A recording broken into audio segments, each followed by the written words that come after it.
আল্লাহ কোরআনে বলেছেন, কুতিবা আলাইকুমুস সিয়াম কামা কুতিবা আলাল্লাযীনা মিন ক্বাবলিকুম লাআল্লাকুম তাত্তাকুন। রোজা তোমাদের জন্য ফরজ করা হয়েছে, তোমাদের পূর্ববর্তী যারা ছিল তাদের উপরেও রোজা ফরজ ছিল। আমাদের পূর্ববর্তী যারা ছিল তাদের উপর রোজা ছিল, কিন্তু আমাদের মতন এরকম রমজান মাস দিয়ে একটা মাস তাদের রোজা ছিল না। যাই হোক, আল্লাহ বললেন লাআল্লাকুম তাত্তাকুন, আশা করা যায় রোজা রাখার কারণে তোমরা মুত্তাকি হতে পারবা। কারণ নামাজ তোমরা আদায় করো, এই নামাজটা আল্লাহর জন্যও পড়ো, আবার মানুষকে দেখানোর জন্যও নামাজ পড়ো। এরকম নামাজ আছে না নাই? আল্লাহর জন্যও পড়ে, আবার মানুষকে দেখানোর জন্যও নামাজ পড়ে। দেখবেন 5 ওয়াক্ত নামাজ পড়ে না, জুমার দিনে সবার শেষে আগে যায়।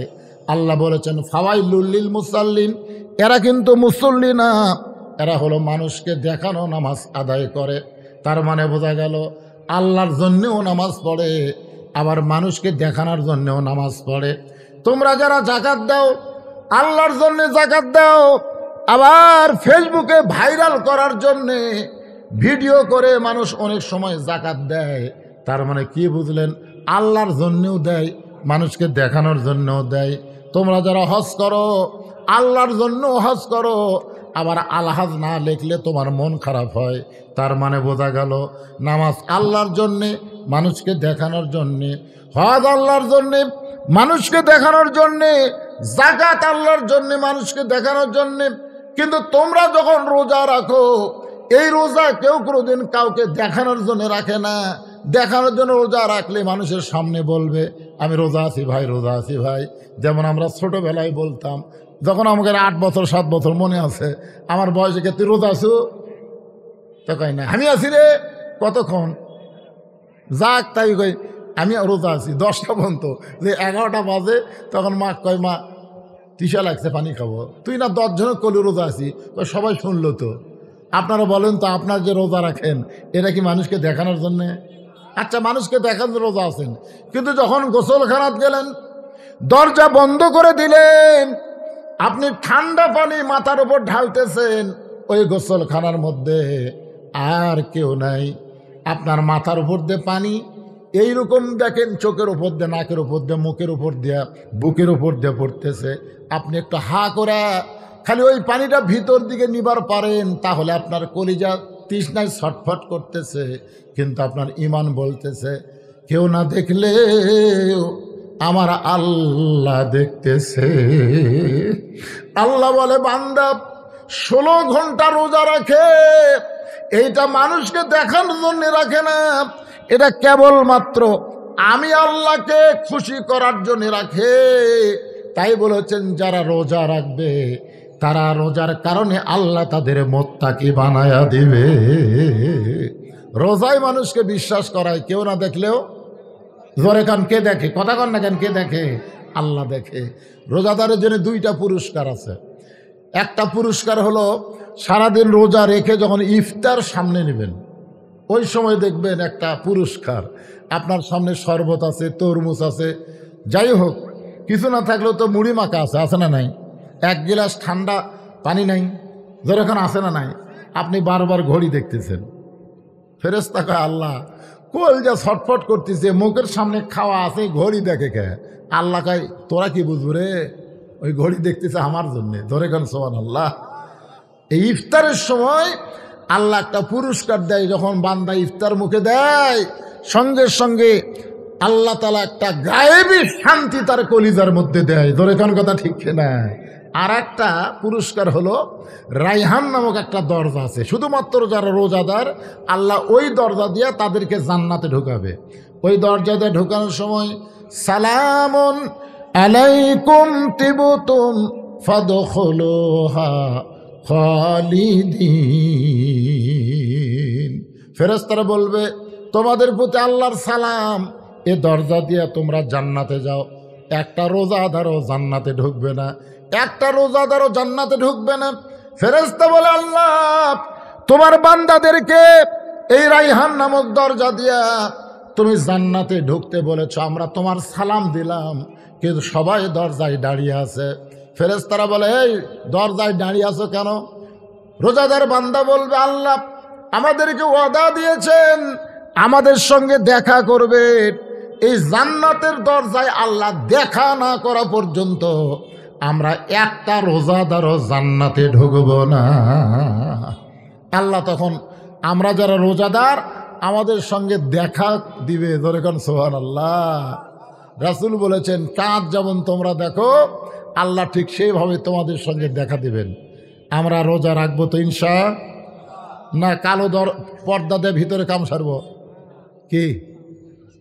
আল্লাহ পাক, আমি সময় বুঝেই কিন্তু আলোচনাটা শুরু করছিলাম। যাই হোক, ইন্না লিল্লাহি ওয়া ইন্না ইলাইহি রাজিউন। ইন্নাল্লাহা ওয়া মালাইকাতাহু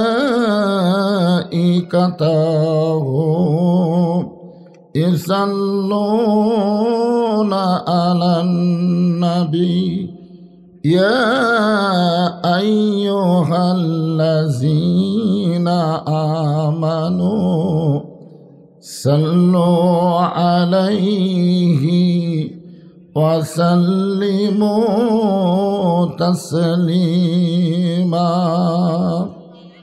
সকলে পড়েন, আল্লাহুম্মা সাল্লি আলা মুহাম্মাদ ওয়া আলা আলি মুহাম্মাদ কামা সাল্লাইতা আলা ইব্রাহিম ওয়া আলা আলি ইব্রাহিম ইন্নাকা হামিদুম মাজিদ।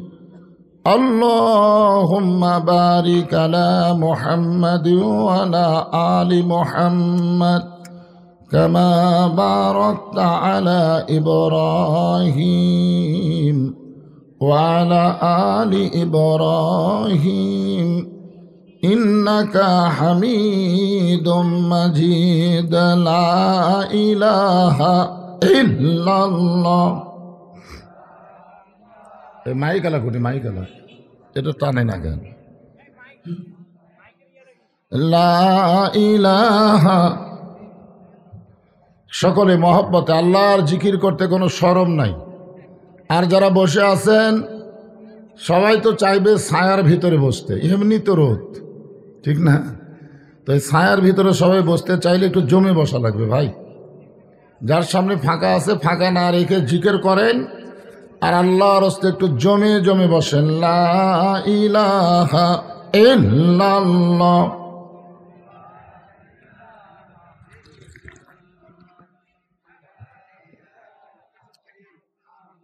যার দেলে আছে আমার আল্লাহর ভয়, যার মনে আছে আল্লাহর ভয়, আল্লাহ আল্লাহ সব সময়। আহার নিদ্রা ভালো লাগে না, এই দুনিয়া ভালো লাগে না, ভালো লাগে শুধু আল্লাহ। লা ইলাহা ইল্লাল্লাহ।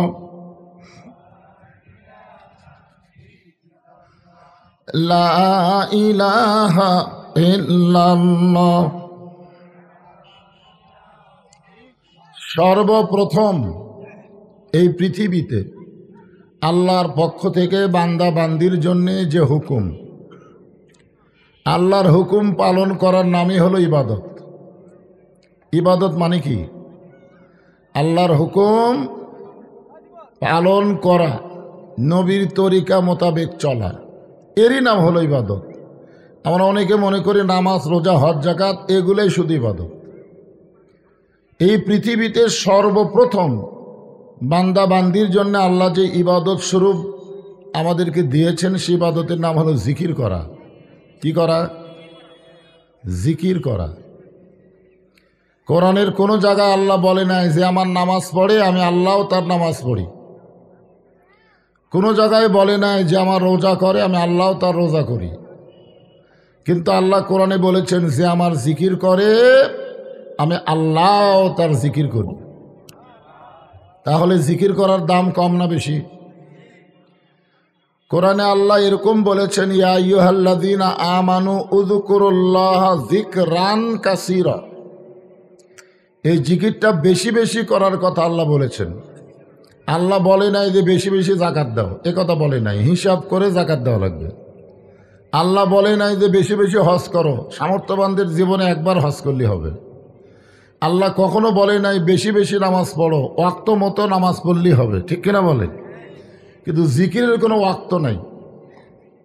আল্লাহ বলেছেন বেশি বেশি সব সময়। যে জিকিরটা আপনারা করতে অপারগতা অলসতা করতেছেন, আপনারা হয়তো জানেন না এটা কত বড় দামি জিকির।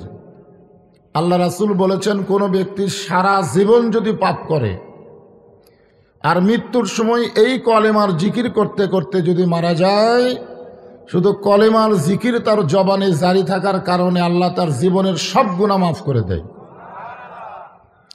এই জন্যে জিকিরকে বলা হয়েছে আফজালুজ জিকির। কি জিকির?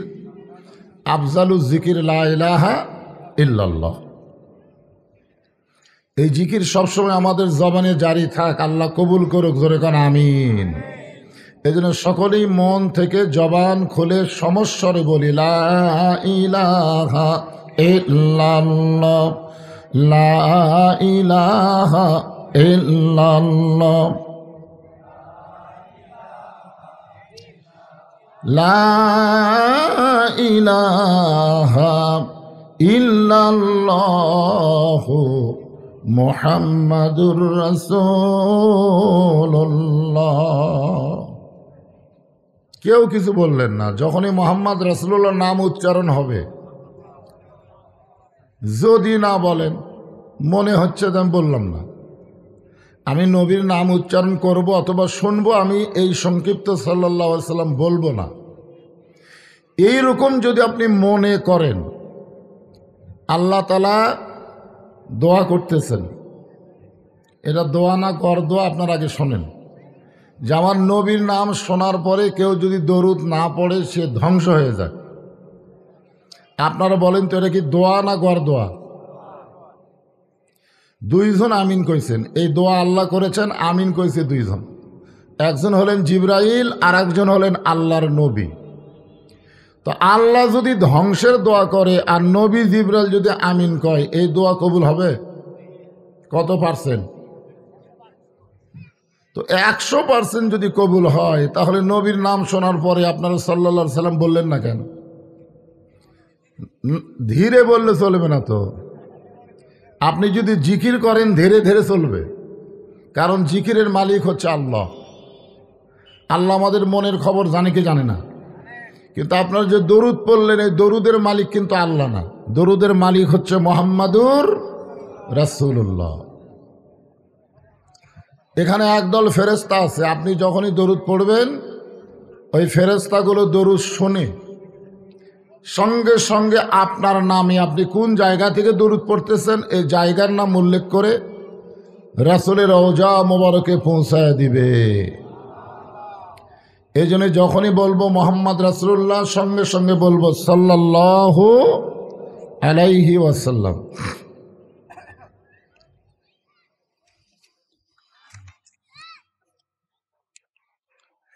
হযরত ইউসুফ নিজামী রহমতুল্লাহ আলাইহি তালিমুল কোরআন মাদ্রাসা, শানে রিসালত এবং দোয়ার মাহফিল, চন্দননগর খেলার মাঠ। আজকের এই দিনের বেলায় তাফসিরুল কোরআন মাহফিল আল্লাহ তাআলা যেনাকে সম্মানিত সভাপতির আসনে কবুল করেছেন, আজকের এই মাহফিলের সম্মানিত সভাপতি জনাব মোহাম্মদ জহুরুল ইসলাম, সম্মানিত সভাপতিকে অন্তরের অন্তঃস্থল থেকে আমি শুভেচ্ছা জ্ঞাপন করছি। প্রধান অতিথি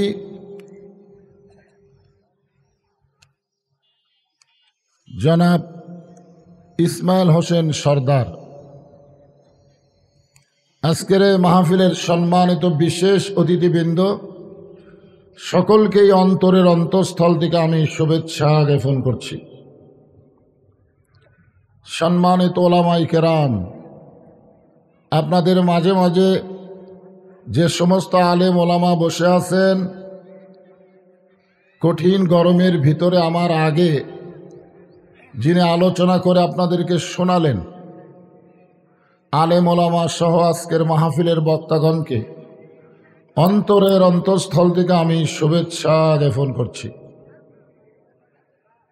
এই মুহূর্তে আমার সামনে যারা বসে আছেন, যিনাদেরকে আল্লাহ তাআলা দয়া করে রহম করে কঠিন গরমের ভিতরে এই জান্নাতের বাগানে কবুল করেছেন, আমি আমার অন্তরের অন্তঃস্থল থেকে আপনাদের সবাইকে শুভেচ্ছা জ্ঞাপন করছি। সম্মানিতা মা বোনেরা, পর্দার অন্তরালে বসে বসে যারা আলোচনা শুনতেছেন, তাদেরকেও শ্রদ্ধা জ্ঞাপন করছি। দিনের মাহফিলে পুরুষদের জন্য নানা ধরনের কাজ থাকে, হাট বাজার, খেতে খামারে কাজ কাম থাকে, কিন্তু নারীদের তো সেরকম কাম নাই।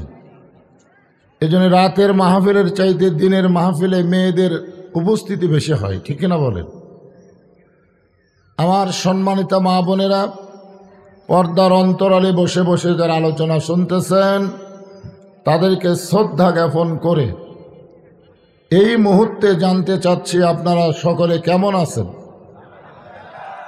আলহামদুলিল্লাহ রাব্বিল আলামিন। জি আলহামদুলিল্লাহ। আমরা যখন আল্লাহর প্রশংসা করব তখন আদা আদি করব না পুরোপুরি করব? হ্যাঁ, যখন আমরা শুধু আলহামদুলিল্লাহ বলি এটাও প্রশংসা হয়ে যায়, কিন্তু পুরোপুরি হয় না। সূরা ফাতিহার প্রথমেই আল্লাহ আমাদেরকে শিক্ষা দিয়েছেন কদ্দূর পর্যন্ত বলা লাগবে। সূরা ফাতিহার প্রথমে কি আছে? শুধু আলহামদুলিল্লাহ আছে? হ্যাঁ, আলহামদুলিল্লাহ রাব্বিল আলামিন। যখন আমরা বলবো আলহামদু, আলহামদু শব্দের অর্থ হলো প্রশংসা করিতেছি। আল্লাহ তখন বলেন লিমানিল হামদ, তুমি কার প্রশংসা করতেছ? আমরা যখন বলি লিল্লাহি, আল্লাহর প্রশংসা করতেছি। কার প্রশংসা?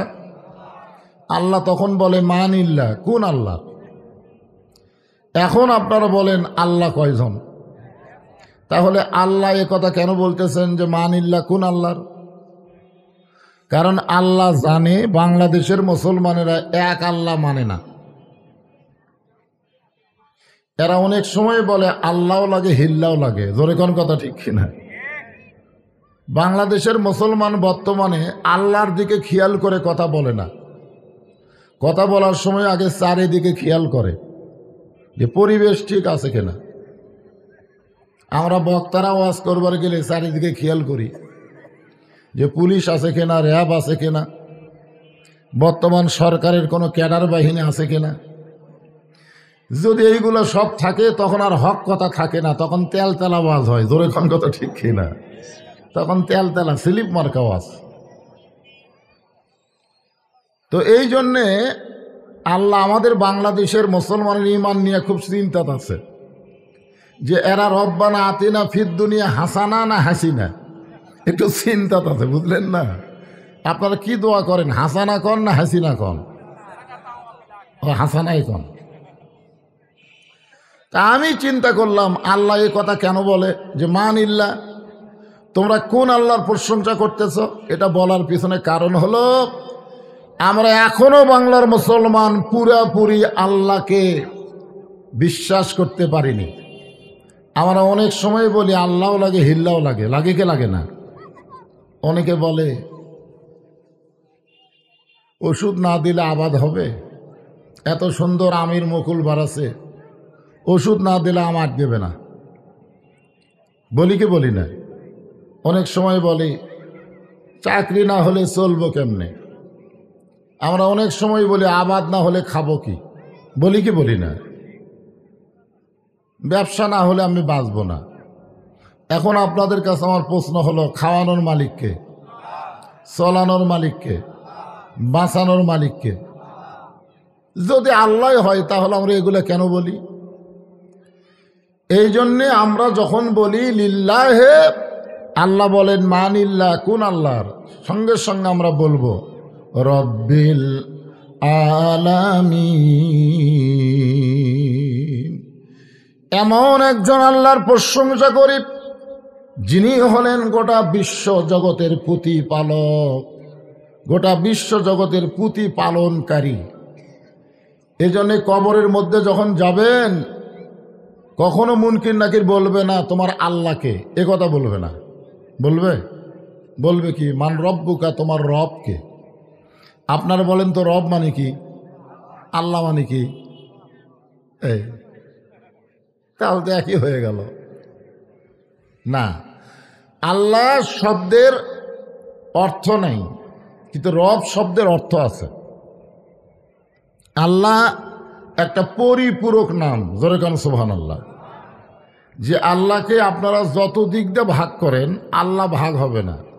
যেরকম কোরআনের মধ্যে দেখেন আপনারা পড়তেছেন আল্লাহু লা ইলাহা ইল্লা হুয়াল হাইয়ুল কাইয়ুম, না আপনি মনে করতেছেন আল্লাহর আলিফ বাদ দেন, লিল্লাহি মা ফিস সামাওয়াতি ওয়াল আরদ।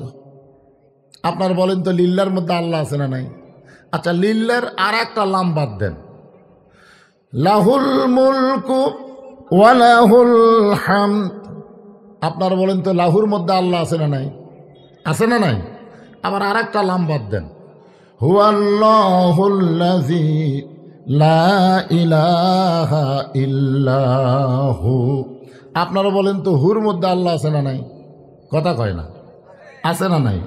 তাহলে আপনি কি বুঝলেন? আল্লাহ এমন একটা শব্দ, পরিপূরক শব্দ, যার উপর আর কোনো শব্দ নাই। জোরে বলেন সুবহানাল্লাহ। এ আল্লাহরই একটা নাম হচ্ছে রব। যেরকম আল্লাহর একটা নাম হলো রহমান, আল্লাহর একটা নাম হলো রহিম, এরকম আল্লাহর অনেকগুলো নাম আছে না নাই? জোরে কান আছে না নাই? তো রহিম সম্পর্কে, রহমান সম্পর্কে কবরে প্রশ্ন করা হবে না। কবরে প্রশ্ন করা হবে মান রব্বুকা, তোমার রবকে।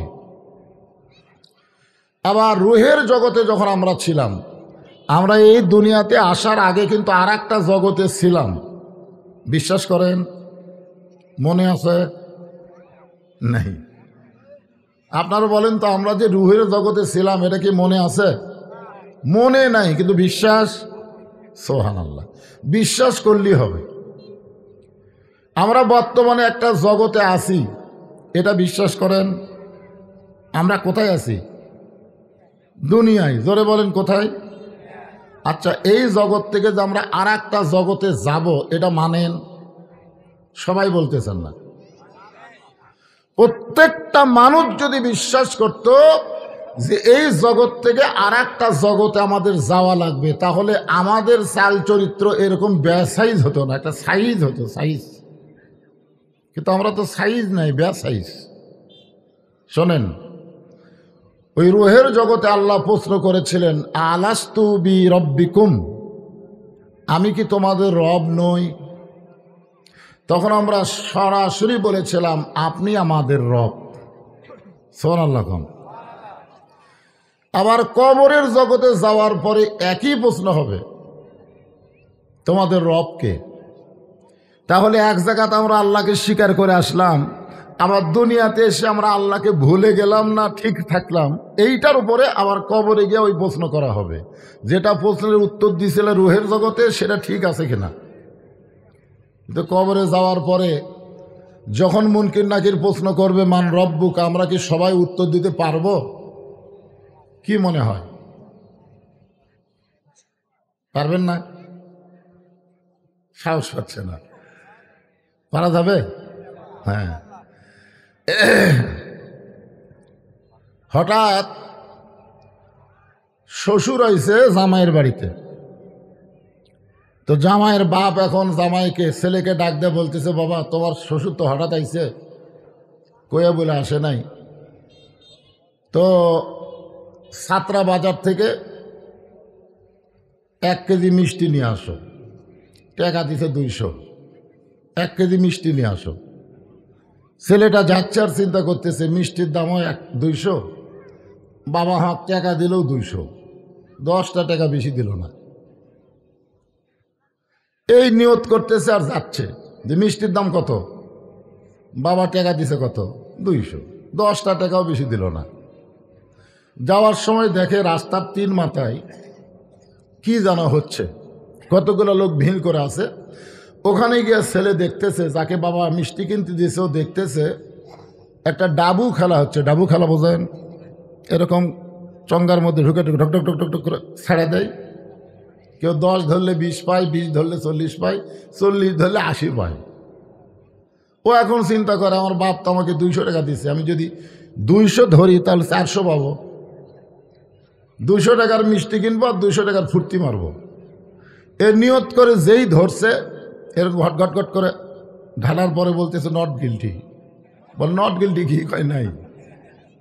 আরে ভাই আমি দেখলাম 10 ধরলে 20 পাই, 20 ধরলে 40 পাই, আমি 200 ধরলাম 400 পাওয়ার আশায়। বলে তুমি খালি পাওয়া দেখছো, কিন্তু তোমাকে দিয়ে যাওয়া শুরু হলো। এখন আপনারা বলেন এই ছেলেটা রাস্তার মধ্যে যে কামটা করলো এটা হলো জুয়া খেলা। জোরে কোন কি খেলা? এখন আর শ্বশুর বসে আছে, বাপ খালি অপেক্ষা করতেছে ছেলে মিষ্টি নিয়ে আসবে, কিন্তু ছেলে টাকা 200 কি করছে, রাস্তার মধ্যে শেষ। এখন ছাত্রা বাজারে গিয়া মিষ্টির দোকানের সামনে দাঁড়িয়ে আছে। দোকানদার বলে ভাই খবর কি? বলে বাসায় আমার শ্বশুর আইছে, আমার বাবা 200 টাকা মিষ্টি কেনার জন্য দিচ্ছে, কিন্তু আমি জুয়া খেলে টাকা হেরাছি, তুমি আমাকে 200 টাকার মিষ্টি বাকি দাও। আপনারা বলেন তো মিষ্টির দোকানদার এই কথা শুনলে বাকি দিবে? ওই কারো কাছে করজ চাই, কেউ দেয় না, মিষ্টিও বাকি দেয় না। শ্বশুর অনেক সময় বলতেছে জামাই যখন গেছে আর হয়তো আসবে না, আমি চলে যাই, আর কতক্ষণ থাকবো। ঘন্টা কয়েক অপেক্ষা করার পরে শ্বশুর চলে গেছে, বাপ খালি দরজার ডানা আছে, শয়তান গেল কোথায়। বিকেল বেলায় ছেলে খালি হাতে ফেরত আইছে। বাবা জিজ্ঞাসা করে কেরে তোর শ্বশুর আইছিল, তোরে যে 200 টাকা দিলাম সে টাকা করলি কি? আপনারা বলেন তো ছেলে টাকা কি করছে? উত্তর জানে কি জানে না? জোরে কোন জানে কি জানে না? এই মিষ্টির প্যাকেট কোথায়, মিষ্টির প্যাকেট কেন নাই, ছেলে জানে কি জানে না? কিন্তু জানার পরেও ছেলে কিন্তু উত্তর দেওয়ার সাহস পাচ্ছে না, কারণ ছেলে যে অকাম করছে উত্তর জানা থাকলেও দিবার পারবে না, কারণ দিলেই বিপদ হবে। ধরে কোন কথা ঠিক কিনা? আল্লাহ যে আমাদেরকে দুনিয়াতে প্রেরণ করেছেন কবরে মান রব্বুকা প্রশ্নের উত্তর দেওয়ার জন্যে, একটা সংবিধান আমাদেরকে দুনিয়াতে দিয়ে দিয়েছেন। ধরে কোন কথা ঠিক কিনা? এখন সংবিধানটা আমরা কি করছি, সেই কোরআন অনুযায়ী যদি আমরা না চলে, মানুষের তৈরি আইন অনুযায়ী যদি দুনিয়াতে চলে কবরে যায়, মান রব্বুকা প্রশ্নের উত্তর জানার পরেও আমরা দিবার পারবো না, কারণ উত্তর দিলেই আল্লাহ বলবে রব যদি তোর আল্লাহ হয় তো হুকুম মানছিস কার? কবরে যখন বলবো না, মুনকির নাকির জিজ্ঞাসা করবে মান রব্বুকা, তোমাদের রবকে? তা আমরা কব আল্লাহ। তখন পাল্টা প্রশ্ন হবে রব যদি তোমার আল্লাহ হয় তাহলে আইন মানছো কার? তখন উত্তরে কি বলবেন?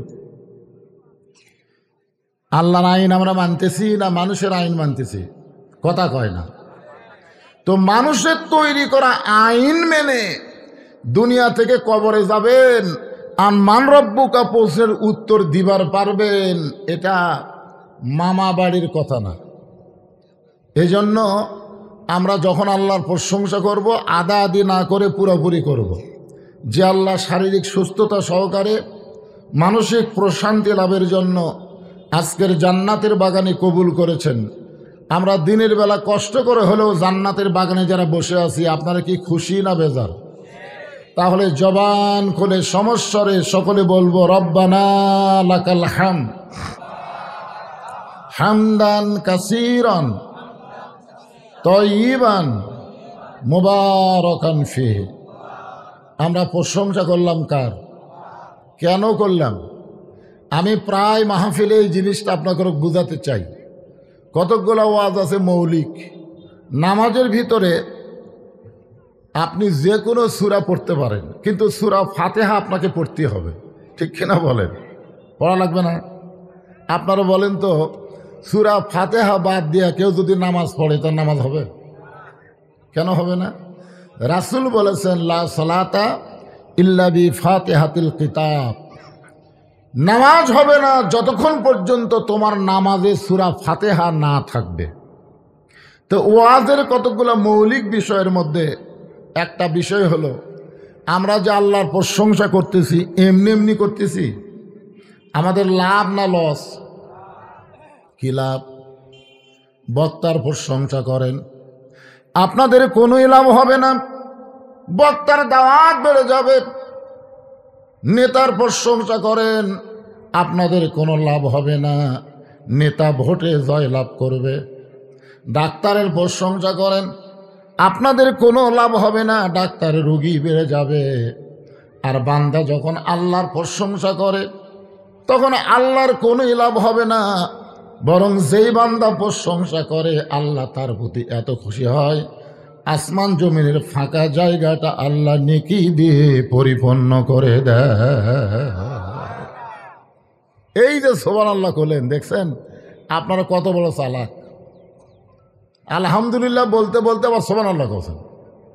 আল্লাহ রাসূল বলেছে, কোন বান্দা যখন সুবহানাল্লাহ শব্দ উচ্চারণ করে, সে যেখানেই থাক না কেন আল্লাহ তার নামে জান্নাতে একটা গাছ লাগায় দেয়। এখন আমরা কি জান্নাতে আছি? না, জান্নাতের বাগানে আছি। সুবহানাল্লাহ বলেন।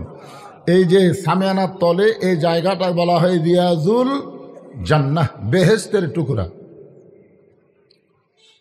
আল্লাহর প্রশংসা করার বহু কারণ, তার মধ্যে 1 নম্বর কারণ হলো আমরা ভাগ্যগুণে এমন একজন আল্লাহ পেয়েছি, এমন একজন আল্লাহ পেয়েছি।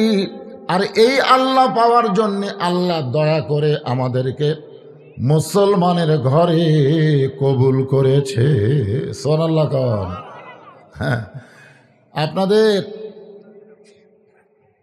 নওগাঁ জেলায় আমি আগে প্রাণ খোলা ওয়াজ করতে পারতাম, কিন্তু এখন এই মুসলমান নিয়ে ওয়াজ করবার গেলে 2 জায়গাতে আমার খুব সমস্যা। একটা হলো নিয়ামতপুর, পোরশা, সাপাহার, এর সাথে আবার যোগ হচ্ছে মহাদেবপুর আর বদলগাছি। এখন কয়টা হচ্ছে? 5 থানার এমপি হলো হামাকের গ্রুপের লয়। ধরে কোন কথা ঠিক কিনা? এই জন্যে মুসলমান নিয়ে আওয়াজ করবার যায় খুবই বিপদ ভাই। আপনার কি মন খারাপ করতেছেন? আমি কি আমার বাপের কথা কব? আল্লাহ কোরআনে বলছেন, অমাইয়াবতাগি গায়রাল ইসলাম দীনান ফালাই ইউকবালা মিনহু। ইসলাম ছাড়া অন্য কোনো ধর্ম কেউ যদি গ্রহণ করে, আল্লাহ বলেছেন সেইটা কবুল করা হবে না। ধর্মের মালিক কে? তো আল্লাহ যদি ইসলাম ছাড়া অন্য কোনো ধর্ম কবুল না করে, তা আমাদের বক্তার কিছু বলার আছে? ইন্না দীনা ইনদাল্লাহিল ইসলাম। জন্মসূত্রে আল্লাহ আমাদেরকে মুসলমানের ঘরে কবুল করেছে। সুবহানাল্লাহ বলেন।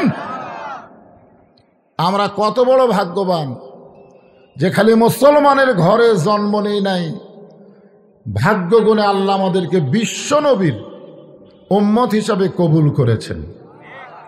যেই নবীর উম্মত হওয়ার জন্যে নবীরা পর্যন্ত আল্লাহর কাছে লালায়িত ছিল। এখনো একজন নবী মৃত্যুবরণ করেনি, 4র্থ আসমানে আছে। সেই নবীর নাম আপনারা জানেন, ঈসা আলাইহিস সালাম। এখনো কিন্তু মরেনি। 4র্থ আসমানে আল্লাহ তাকে হায়াতে রেখেছেন।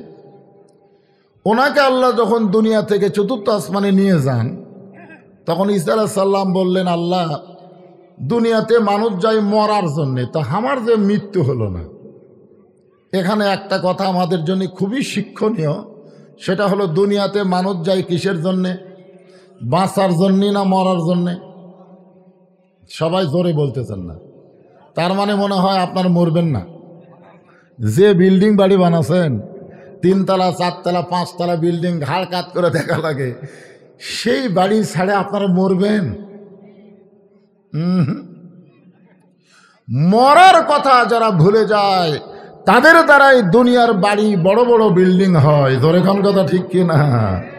আর যারা বিশ্বাস করে যে কোনো সময় মৃত্যু হবে, তাহলে খামাখা এগুলো বানানোর কি দরকার? দুনিয়াটা আল্লাহ আমাদেরকে দিয়েছেন, যতটুকু প্রয়োজন তার বেশি দুনিয়াতে আমাদের অর্জন করা দরকার নাই। আখেরাতে আমাদের যতটুকু দরকার ততটুকু দুনিয়া থেকে আমাদেরকে আহরণ করা লাগবে। এজন্য আল্লাহ রাসূল বলেছেন, আর দুনিয়াও মাজরাতুল আখেরা, দুনিয়া হচ্ছে আখেরাতের একটা আবাদযোগ্য জায়গা। ধরে কোন সুবহানাল্লাহ। এখানে আমরা যে আবাদ করব সে আবাদ অনুযায়ী আখেরাতে আমরা ফসল পাব। এখন আমরা দুনিয়াতে যে কাজ কাম করতেছি, আমরা যে মরবো এটা আমাদের মনেই নেই। আপনারা সবাই বলেন তো, দুনিয়াতে আমরা বাঁচার জন্যে না মরার জন্যে? ঈসা আলাইহিস সালাম বললেন, আল্লাহ মানুষ দুনিয়াতে যাই মরার জন্য, আমার যে মৃত্যু হলো না, আমার কি মৃত্যু হবে না? আল্লাহ বলেন, ঈসা দুনিয়ার সবার মৃত্যু হবে, শুধু একজনই মৃত্যুবরণ করবে না, তিনি হলেন আল্লাহ। তিনি কে?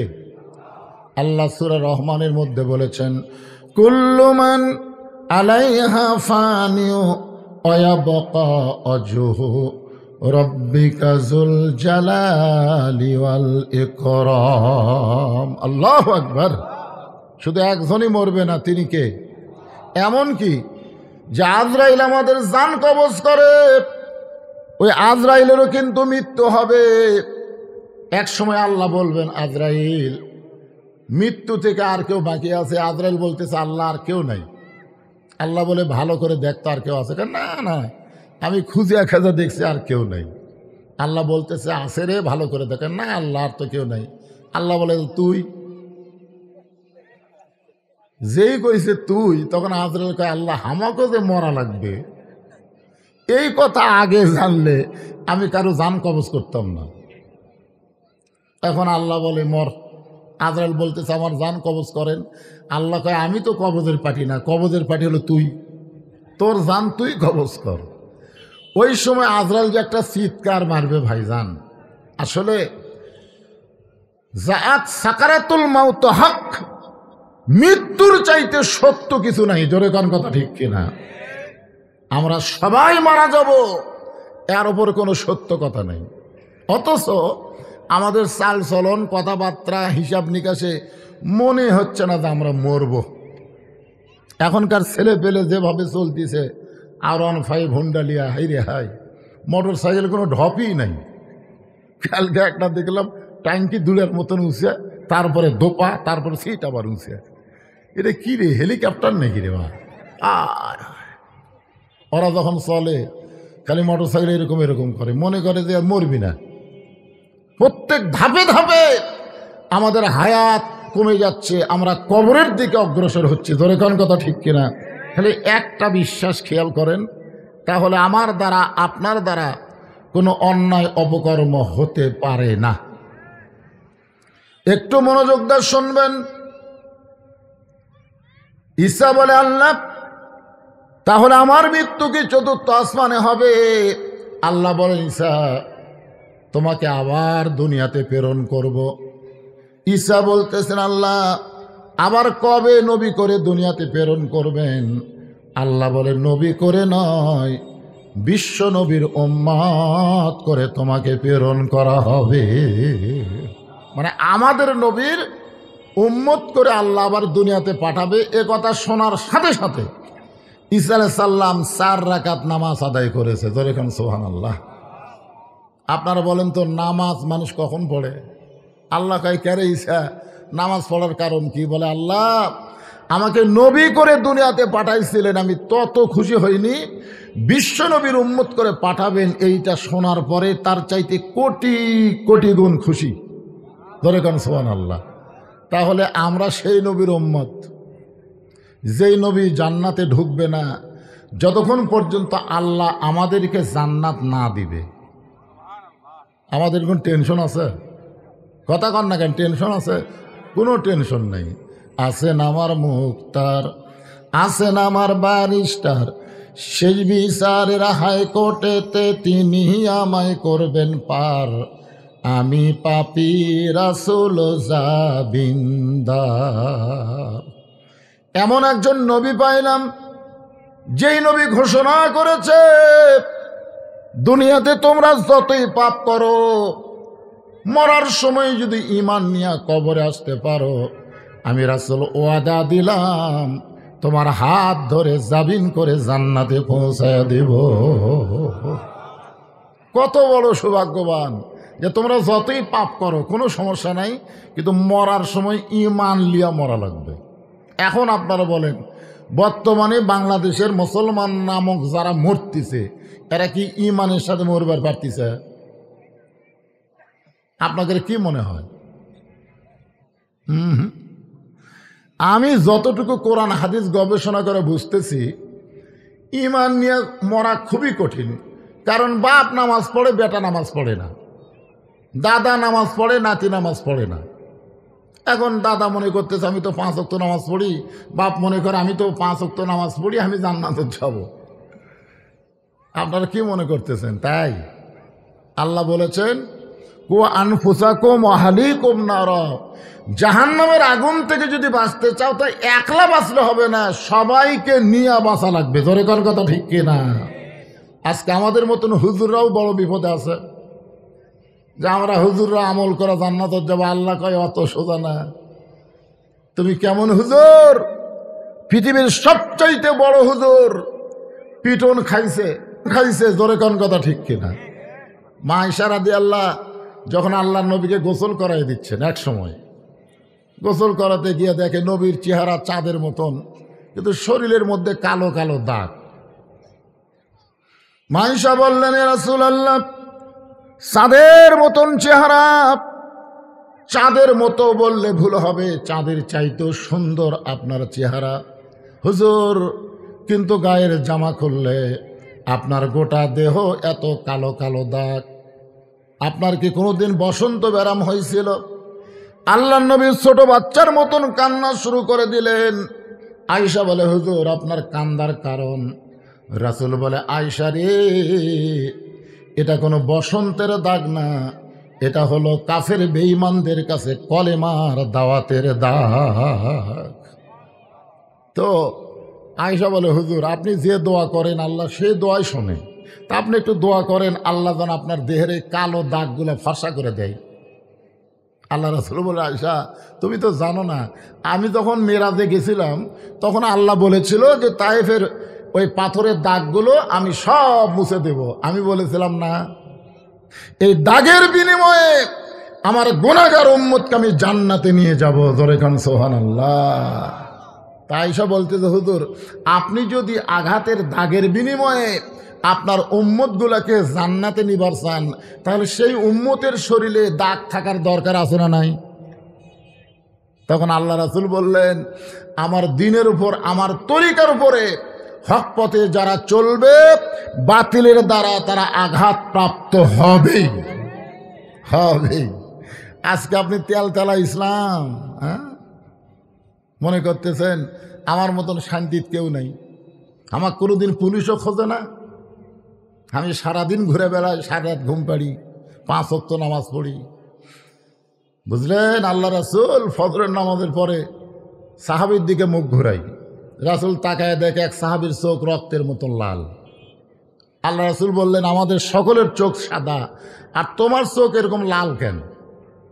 সাহাবী বললেন, ইয়া রাসূলুল্লাহ, এশার নামাজ পড়ার পরে আমি যখন বাড়িতে গেলাম, বাড়িতে যাওয়ার পরে আমি যখন ঘুমের দোয়া পড়লাম, ঘুমের আগে একটা দোয়া আছে না নাই? আল্লাহুম্মা বিইসমিকা আমুতু।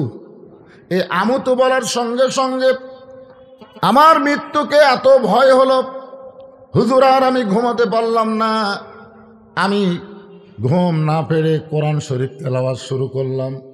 আমি কোরআন তেলাওয়াত করতে করতে নামাজ শুরু করলাম। আমি নামাজ পড়ে আবার কোরআন তেলাওয়াত করলাম। আমি তওবা করলাম, কান্নাকাটি করলাম।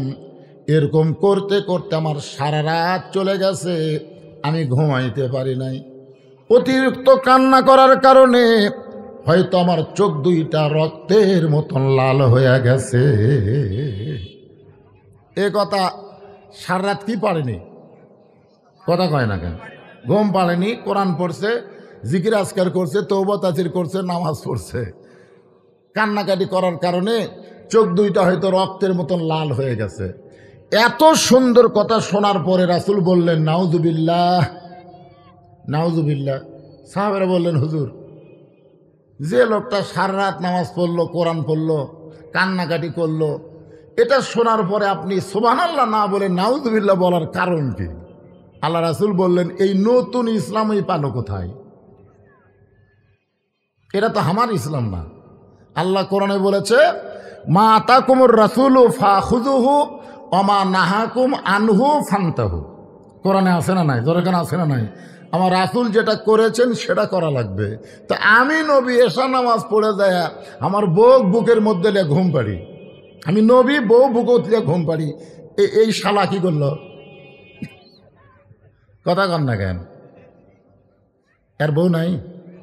এই তোমার বউ নাই? বউ তো আছে। তো তুমি যে ঘুমের দোয়া পড়াই মরার ভয়ে কান্নাকাটি করে সারা রাত ইবাদত করলে, তোমার বউয়ের খবর কি? বলে আমার বউ কত সময় আমাকে বলে আসো তো একসাথে। এই কিসের ঘুম? আমি মরে যাচ্ছি, কিসের ঘুম? আল্লাহ রাসূল বললেন, মুসলমান বাচ্চারা কোনোদিন মরাকে ভয় করে না, কারণ মরাই হলো তার জান্নাতে বরণ করা। জোরে কোন কথা ঠিক কি না? মুসলমানের বাচ্চারা মৃত্যুরে ভয় করে না। মৃত্যুরে ভয় করেন কারণ মরবেন, জান্নাতে ঢুকবেন। দুনিয়াটাই হলো কষ্ট ভাই, মরার পরে মুসলমানের কোনো কষ্ট নাই। আল্লাহ কোরআনে বলেন, ইন্নাল্লাযীনা ক্বালু রাব্বুনাল্লাহু সুম্মা ইসতাকামু তাতানাজ্জালু আলাইহিমুল মালাইকা আল্লা তাখাফু ওয়ালা তাহজানু ওয়া আবশিরু বিল জান্নাতিল্লাতী কুনতুম তুআদুন।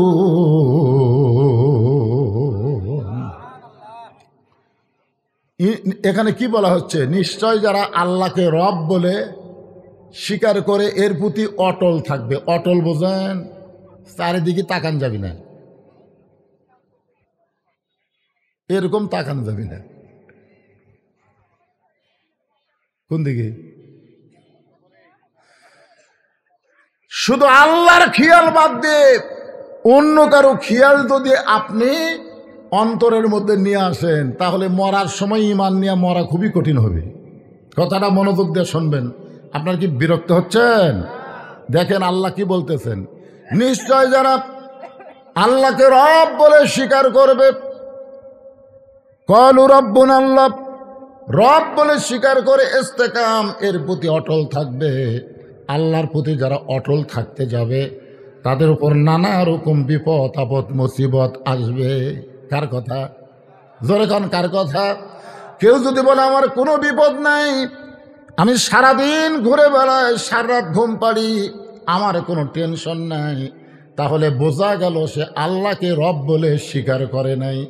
রব বলে স্বীকার করার সঙ্গে সঙ্গে এর প্রতি যারা অটল থাকবে, আল্লাহ বলেন, ওয়ালা নাবলুওয়ান্নাকুম বিশাইয়্যিম মিনাল খাউফি ওয়াল জুই ওয়া নাকসিম মিনাল আমওয়ালি ওয়াল আনফুসি ওয়াস সামারাতি ওয়া বাশশিরিস সাবিরিন।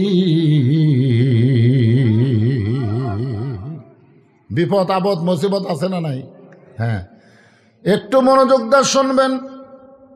এমন একজন নবী পাইছি, ভাগ্য গুণে আমরা যে কোরআন থেকে তাফসীর শুনব, যে কোরআন থেকে আমরা আলোচনা শুনব, আপনার বলেন তো এই কোরআনের মধ্যে কোনো সন্দেহ আছে? ধরে কোনো সন্দেহ আছে? আজকে দেখেন বাংলাদেশের মুসলমান মুখে যে কথা বলতেছে কোরআনের মধ্যে কোনো সন্দেহ নাই, সেই কোরআন শিক্ষার আন্দোলন আমাদের বাংলাদেশের মুসলমানের নাই। যদি মুসলমানেরা কোরআনের উপরে কোনো শিক্ষা নাই, কোরআনের মধ্যে কোনো সন্দেহ নাই, এই বিশ্বাস করে যদি কোরআন বিজয়ের আন্দোলন করত, তাহলে আজকে প্রাইমারি সরকার বিল্ডিং বানা দেয় আর কেরাতুল কোরআন মাদ্রাসা টিন দিয়া করা লাগে, মাদ্রাসার দিকে তাকাইলেই মনে হয় ভিক্ষা ছাড়া এই শিক্ষার কোনো দাম নাই। একটাই দাম হলো ভিক্ষা করা। ধরে কোন কি কথা কন না কেন? আপনারা কি বলতেছেন? এই শিক্ষার মধ্যে কোনো সন্দেহ? কথা কন না কেন ভাই? সন্দেহ আছে? আছে? একদম বাগডম, ঘোড়াডম সাজে, ঢাক ঢোলক, ঝাঁঝর বাজে। তা আপনার বাচ্চার বয়স হচ্ছে 6 বছর। আপনি 6 বছরের বাচ্চাকে আপনি কোন জায়গায় ভর্তি করে দিবেন? আপনি যদি ইমানদার হন, এই জন্যই যারা মারা যাচ্ছে অধিকাংশ বেঈমান হয়ে মরতেছে। কারণ কি? ছেলে বড় হলেই সব প্রাইমারি যাই। আপনি বাবা হয়ে আপনার ছেলেকে জাহান্নামের মধ্যে ঢুকে দিলেন। আপনি বাবা হয়ে, বুঝলেন? বাবা হয়ে আমাদের জাতির পিতা হযরত ইব্রাহিম চড়কের উপরে বসে যখন কাঁদতেছে, জিবরাইল বলে কাঁদেন কেন? নিচের আগুন দাউ দাউ করে জ্বলতেছে, সেই কারণে ইব্রাহিম বলে না রে জিবরাইল, আমি নমরুদের আগুনের দিকে একবারও তাকাইনি, আমি তাকায় আছি আমার বাপের দিকে। আমার বাপ চড়কে রশি ধরে টানতেছে, আমাকে আগুনে ফেলে দিবে। এই কেমন বাপ? এটা কেমন বাপ? দুনিয়ার কোনো সন্তান বিপদে পড়লে বাবা বাবা বলে চিৎকার করলে বাবা সাহায্য করার জন্য দৌড়ে আসে। ধরে কথা কন না কেন? গত বছর সিলেটের এক বন্যায় দেখছি আমরা, সন্তানকে বাঁচাতে গিয়া বাবা নিজেই মারা গেছে। সন্তানকে হাতের উপর রেখেছে আর বাবা নিচে পানি খেতে খেতে মারা গেছে। সন্তানকে যা উদ্ধার করা হলো, বাবার দুনিয়াতে নাই। আজকে বাবারা সন্তানকে বাঁচানোর জন্য জীবন দেয়, আর আমার বাবা রশি ধরে টানতেছে আমাকে নমরুদের আগুনের চুলার মধ্যে ফেলে দেওয়ার জন্যে। আমি আগুনের জন্য কান্দি না, আমি কান্দি এমন বাপের সন্তান হওয়ার কারণে। আমার ভাগ্য এত বড় খারাপ যে আমার বাবা আমাকে আগুনে ফেলে দিবার চাই। আজকের ওই সন্তানরা আল্লাহর কাছে কাঁদবে যে আমার ভাগ্য এত খারাপ, আমার বাবা ইচ্ছা করে আমাকে একদম বাগডুমের মধ্যে ভর্তি করে দিছে।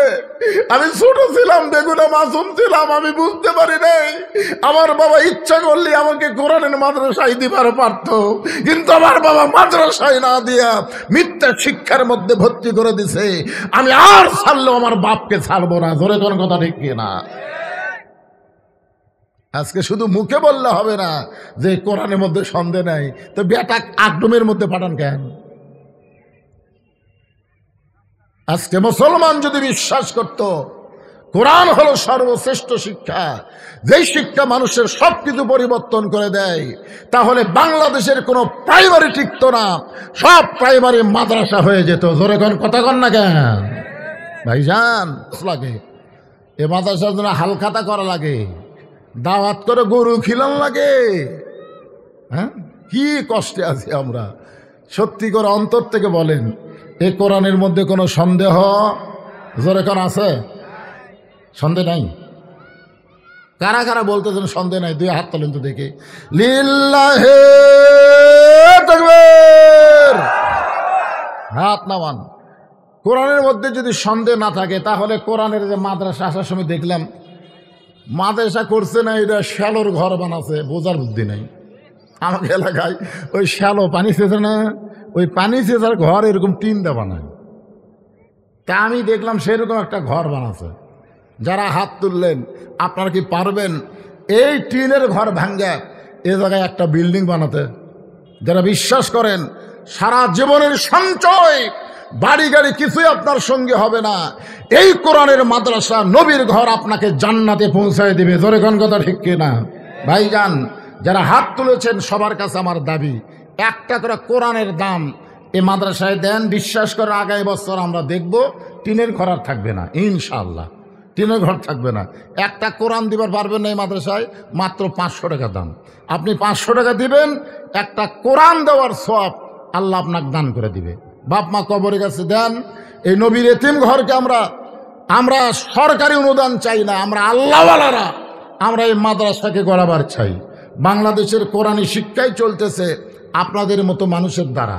আপনারা দান করতেছেন, চলতেছে। সরকার ওই একদম বাগডুমক চলাক, আমরা এটা চালাবো। রাজি আছি?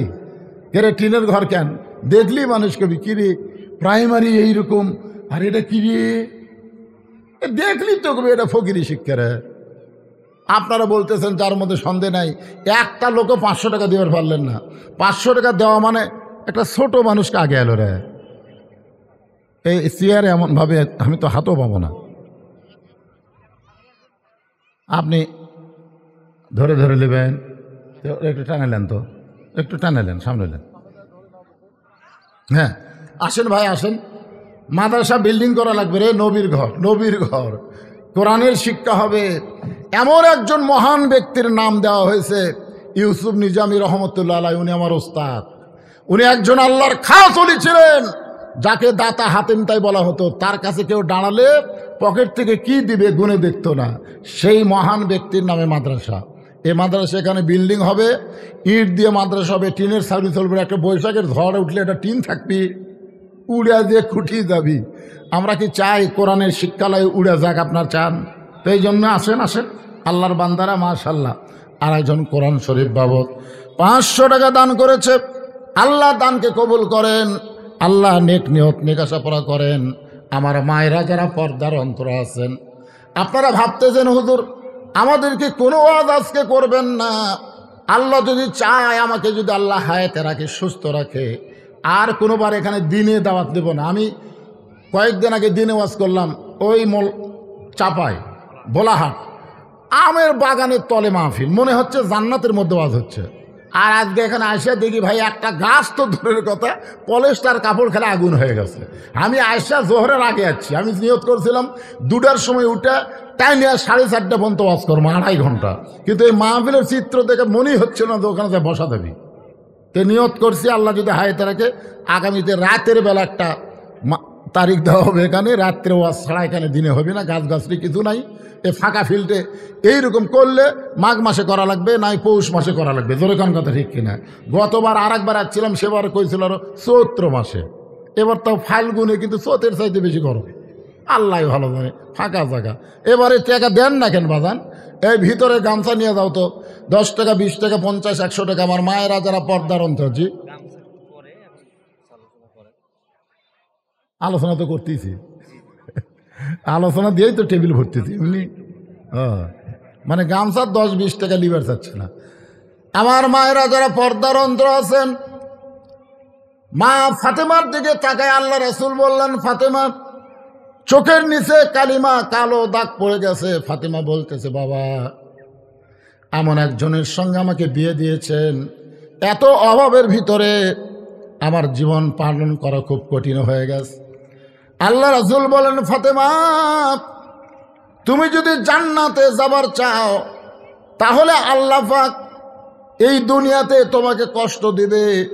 তুমি নবীর মেয়ে হওয়ার পরে জান্নাতে হবে, এটা কখনোই মনে করবা না। জান্নাতে যদি যাবার চাও, তাহলে 4টা আমল করে তোমাকে জান্নাতে যাওয়া লাগবে। মাশাআল্লাহ, এই ফাঁকে আল্লাহ তোমার একজন বান্দা 1000 টাকা, 2টা কোরআনের দাম 1000 টাকা আমি গুনাহগারের হাতে দান করেছে। মেসাস নাসির স্টোর, হ্যাঁ নাসির স্টোর থেকে 1000 টাকা, মানে 2টা কোরআন শরীফ দান কর। ভাই রে, ওয়াজ শোনা বড় কথা না ভাই, এ মাদ্রাসা করা হলো সবচাইতে বড় কথা। ওয়াজ বজরুশিদের ইউটিউব সার্চ দিলে হাজার হাজার ওয়াজ পাবেন। কিন্তু আজকে মাদ্রাসার চেহারা দেখেই তো আমার মনটা বড় কষ্ট, যে কোরআনের মধ্যে কোনো সন্দেহ নাই, সেই কোরআনের মাদ্রাসা এরকম গরিব হালত থাকবে কেন?